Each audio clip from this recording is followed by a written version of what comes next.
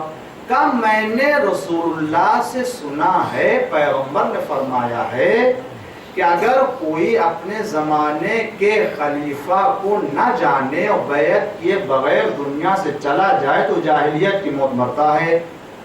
لہذا میں رات میں آیا ہوں, نہیں معلوم کہ یہ رات میری گزرے گی یا نہیں گزرے گی, ہو سکتا ہے صبح میرا انتقال ہو جائے اور میں اپنے زمانے کے خلیفہ کی بیعت نہ کر سکوں, لہذا آیا ہوں تاکہ آپ کی بیعت کر لوں. اب آپ اندازہ کی اتنی زیادہ مشہور اور معتبر یہ بات ہے کہ حتیٰ اس زمانے میں ایسے افراد بھی اس بات کو مانتے تھے کہ زمانے کے امام کی بیعت کیے بغیر اگر دنیا سے چلا جائے تو جاہلیت کی موت ہے. تو روایت کہتی ہے کہ وہ ایسے ہی لیٹا ہوا, میں نے کہا میں ابھی لیٹا ہوں, اپنا ہاتھ لحاف میں رکھے ہوں, لحاف سے نکال تو نہیں سکتا ہوں, لیکن اپنا لحاف و چادر جو بھی تھا اس نے تھوڑا سا کھینچا اور پیر باہر نکال دیا, خود بخود نکل آیا. جب لحاف کھینچا تو پیر کھل گیا. کہا کہ میں ابھی ہاتھ تو نہیں نکال سکتا ہوں, یہ پیر ہے, پیر پہ بیعت کر لو. اور وہ گئے, آگے بڑھے, بڑھنے کے بعد انہوں نے پیر پہ بیعت کر لیا اور اس کے بعد چلے گئے. کیا ہوا؟ یہ تو بات صحیح تھی کہ زمانے کے امام کی بیعت کرنی چاہیے, لیکن اگر کوئی واقعی حق کو پہچانتے ہوئے بیعت نہیں کرتا تو اللہ ایسے ہی ذلیل و رسوا کرتا ہے. لہذا زمانے کے اولی الامر کو پہچان کے اس سے محبت کی جائے. کمال یہ نہیں ہے کہ ہر سر پہ سر, ہر دروازے پہ سر جھکا دو, کمال یہ ہے کہ پہچان کے سر جھکاؤ. محمد و آل محمد پر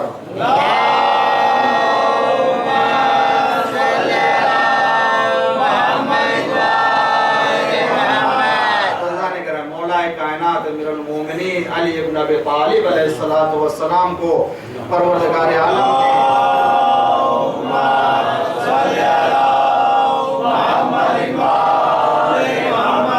اپنی جگہ اور اپنی بارگاہ سے لوگوں کے لیے امام بنا کر کے بھیجا. اور وہ یہ امام ہے کہ جو آگے ہوتا ہے جس کے آگے کوئی نہیں ہوتا, اس لیے کہ امام کا مطلب ہی ہوتا ہے کہ جو آگے چلے.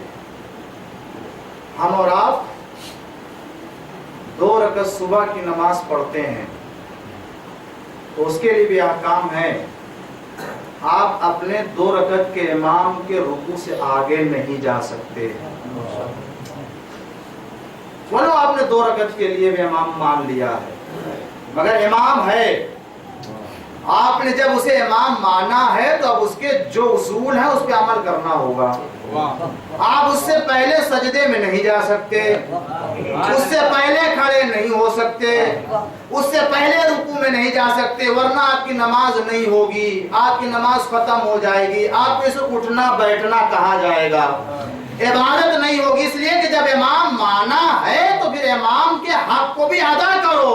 اے عزیزو, جب 2 رکعت کے امام کی یہ خصوصیت ہے کہ آگے نہیں جا سکتے, تو جو تو دین و دنیا کا امام بنایا گیا ہو اس کے آگے کیسے جا سکتے ہیں؟ صلوات پڑھ دے محمد و آل محمد پر.